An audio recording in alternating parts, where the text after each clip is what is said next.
like to welcome everybody to Quilting Business Success. My name is Bobby Ware. I work in tech support here at Gammill. And we have our special guest today, Kristi. How do you pronounce your last name? Drose. Drose, Kristi Drose. Well, Kristi, we are glad to have you here. I didn't have any pre-show time to talk to you, so we're just going to go cold turkey here. Okay. So, Kristi, let's just start out by where are you located? Where do you live? Outside of Milwaukee, Wisconsin. We're in Okay, yeah. up there. Are you guys? Do you guys get any summertime up there? Does it get warm at all? Oh, yes, it Okay. does. Well, it seems like this summer in particular, I've been talking to people, Canada, British Columbia, everywhere, and it'll be 100 degrees sometimes Yep. in northern places. So you guys are not being spared any of the hot weather. Well, No. Kristi, we're glad to have you here. So and our target audience here for this podcast is, a lot of it is people who are either starting quilting businesses or in quilting business or thinking about doing it. And sometimes it's encouraging and informational for them to talk to somebody who has walked at least a little bit of that path ahead of them. So that's what we're going to do today. Kristi, how long have you been long arming? Probably since about 2000. Oh, since 2000. You've been long arming since then. Yeah, my first Gammill didn't have stitch regulator or anything. Okay, wonderful. So you're a veteran at this stuff. Well, I don't, yeah. So what made you decide to start long arming? Can you tell us a little bit of that story? Well, I started quilting in the late 90s, and I figured if I was going to get any quilts finished, I better get a long arm. Okay. And how did you get exposed? Did you see people doing long arming, or how did you? My neighbor that would quilt with me, she showed me an ad or something in a catalog. And so we drove to Gammill and talked to them and a few other places. And we just thought Gammill was the best and we bought one. Okay. And that was, what do you say, 2000? Yeah, it's around 2000. Okay. So I So don't have anything on my machine except the machine, the okay. first one. Yeah. So you did some hardcore research. You actually drove to different places, Yes, my checked out the husband and I machine, did. Yep. and you came down here to West Plains, Missouri, and checked out the Gammels also. Yes. All right. Um, Now, when you first started, when you got your first Gammel long arm, so you just started right off the bat with a Gammel, huh? Yes. Okay. I don't think there was too many other ones. Not Okay. that were quality like the Gammill. I got you. Um, so when you got your machine, was it at that point were you specifically getting it for business or for personal use, or what was that? At that point, it was personal use. Okay. And but what was it about the Gamel that why did you choose to go with Gamel? It's quality. It was built to last. Some of the other ones were just, you could see where they're, oh, add this on or add that on and stuff. And I didn't want something like that because it's wasn't the quality, the hard iron, and Yeah, everything was meant heavy duty. I hear that from almost everybody I talk to. They say it was just solid. Yes. When was your husband Carl with you Yes. Yep. when you went on did all this traveling? Yep. Okay. And and so you said you started with a hand guided machine. What it was it the did it have stitch regulation or? No, they didn't have that at that time. Okay, yeah, that's right. 2000. Yeah, no, I had nothing on that except it went. Okay. And do you still have that one today or? I do, and that's the go-to all the time because it just works so well yet. Okay. Is have you ever had that one upgraded, or is it still a No, non-stick? I talked to them at one point a few years ago, and they said it would just cost too much to upgrade it. So we got another one with the stitch regulator. Okay, okay, So I used that one, and then this a few months ago, I got the Statler Stitcher on one. So I have three of them. okay. So you're relatively recent with the computerized, huh? Yes, I'm coming to the classes in Minneapolis and Des Oh, Moines to learn. quilting with confidence, huh? Yep. Okay. Well, I think you will absolutely love that. Have you ever been to Quilting with Confidence before? No, I think you'll absolutely love it. The everyone that I've talked to about Quilting with Confidence, they just absolutely love it. I'm sure. You'll learn a lot, and there's also just such a sense of camaraderie with all the other quilters there. Oh, So I'm looking forward to that. good. Well, I'm glad to hear you're going to that. So so you bought your machine, start out with for personal use. When did you start doing a business? Not too long after that. Basically, I learned the machine, how it works, Hmm. and there was no training at that time. The person came in, set it up, showed me how it worked, and left. So I had to do all that myself. But once I got confidence enough, there were so many people that wanted it. So you had to be pretty much self-taught there in the beginning. Yes. All right. Oh, Lisa, I just got a note from Lisa. She says she'll be there to see you. Lisa, if you're watching, you look for Kristi. You find her, and she'll tell you that she saw you on the podcast. That's great Okay. to hear. Um, so you started the business. Oh, and I did want to say that as far as that learning the machine, it's a lot different nowadays because nowadays, for the people that are watching, there is if you purchase a Gammill from Gammill, you get free new owner training and everything. And even if you haven't purchased it from us, you can purchase the video courses.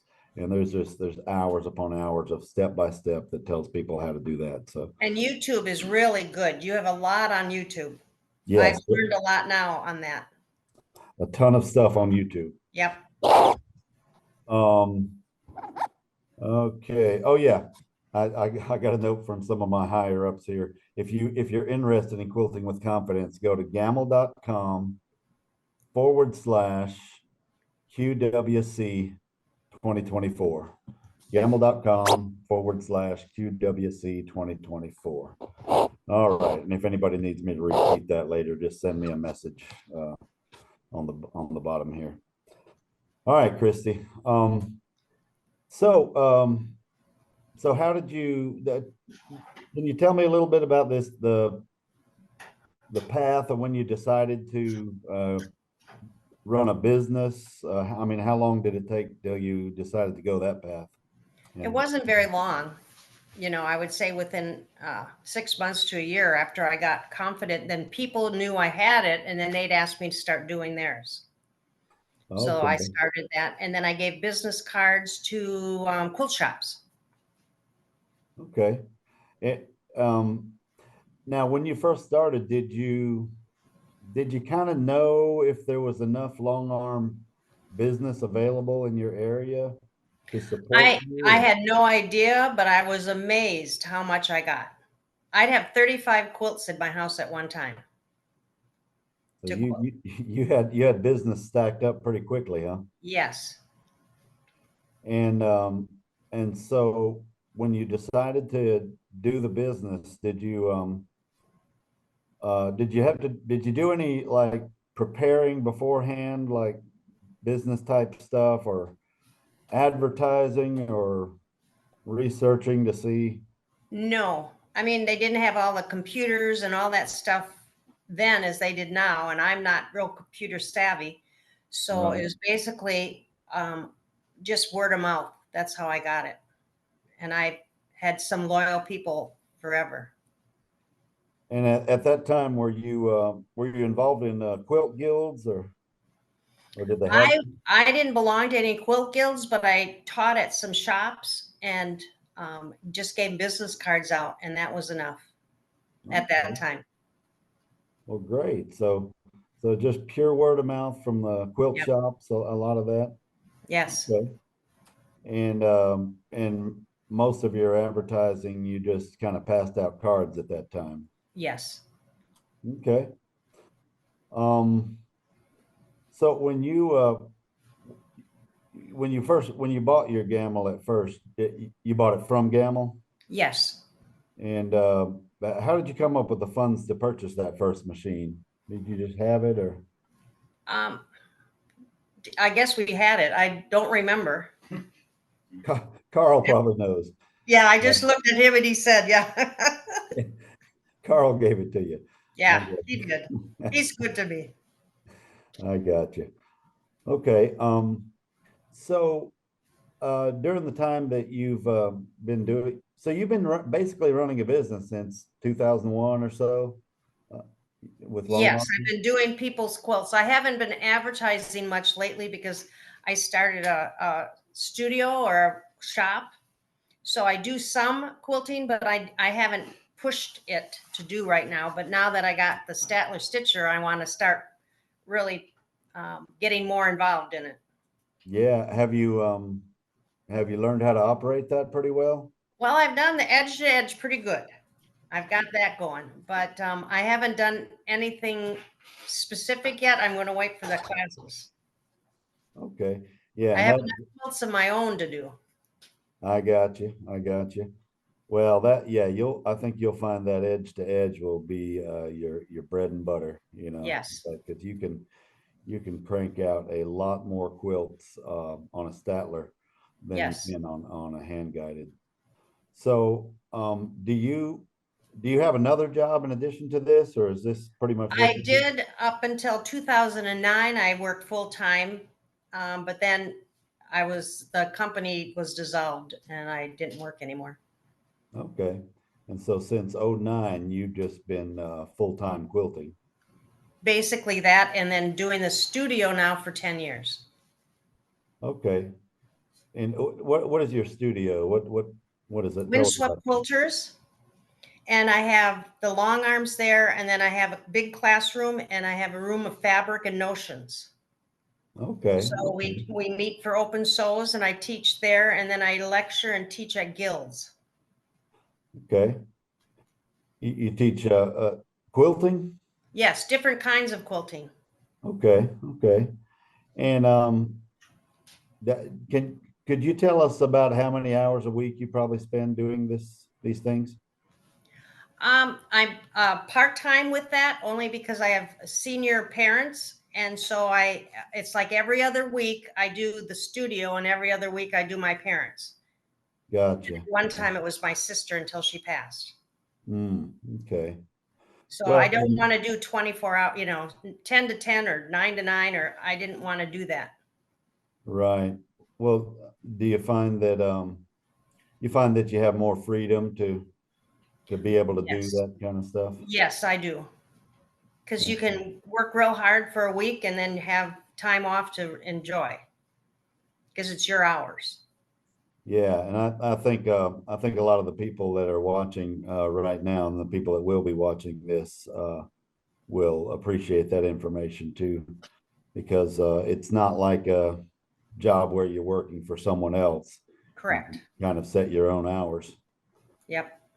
Um, so so you haven't actually started doing edge to edge uh, in your business yet, have you? Or I have done 9 people quilts for them, 9 quilts so far. And in the 2 months I've had the Statler. So I've okay, already got 9 done for customers and I got about 40 of mine. excellent, excellent. And so and so I guess all this time up until recently, you've done like custom work pretty much. Yes. Do you charge by the hour, by the square inch? How do you charge for your quilt? Well, when I first started, what I had read about it was by the square yard. So I've just done the square yardage all the time. But now I've looked up different ways to try to charge by the square inch, so I'm like everybody else. But I've basically always done the square yard.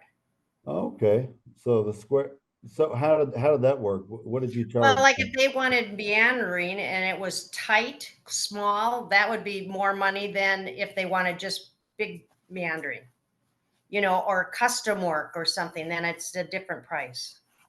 Okay, okay. Can you tell us what it is per square inch for your custom? Well, when I do, I, um, Or is it different for different? yeah, it would be different for different things. Like it could be, 30, well, 3.5 cents because I do it $35 a square yard. So that's like 3.5 cents an inch. Gotcha. If it's custom and really a lot of work. And then it would be less for, I know a lot of people do a 1 cent an inch, but if it's got a lot of work to it, it will be more. Right, right. Have you fallen upon a price for edge to edge yet? No, it's basically the same thing that I have right now that I've been using that I use for edge edge. Okay. Um, well, so you've been doing hand guided all these years. Do you know about how many quilts have you averaged per year? Do you know about Oh no, hundreds. hundreds per Yeah, year? at least. And has that number been pretty steady over the years or? It was at the beginning when I first started, and then because my husband was going back to school, so I did more at that point. And then when he wasn't in school, I cut back some, but I could do as many as I want, but I've slowed down some right now. Yeah, yeah.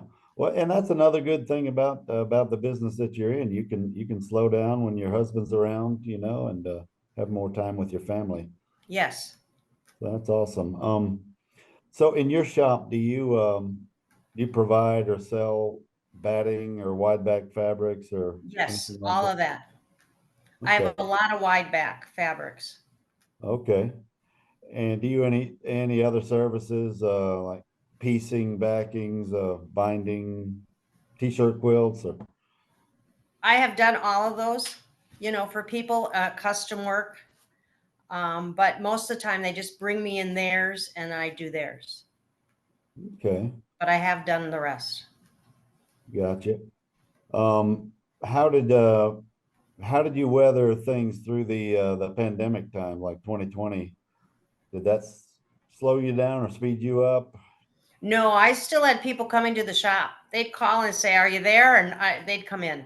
So I still had people coming in to buy fabric, and they needed to get out, and I was there. There you go. That's excellent. Um, what kind of turnaround time do you have on like if somebody brings a quilt into you, how long does it usually take to get it back out? Well, it would depend on the time of year and what's going on, but I can do it within a week sometimes, and sometimes it could be a month. Okay, all righty. So, during this, during the last 20 years or more of your business, has there has there been any difficult parts of growing or keeping your business going? Can you think of any? No, I haven't been pushing it. And so now I'll be advertising or doing more now that I got the Statler Stitcher because I can do more and have more confidence. Gotcha. So yeah, so you're kind of like in a phase where you're kind of turning a page, getting into the stepping into the 21st century here with computerized. Yes, I with the I help have of my husband. well, I think that you'll see a huge difference in the amount of what you can accomplish with that computerized.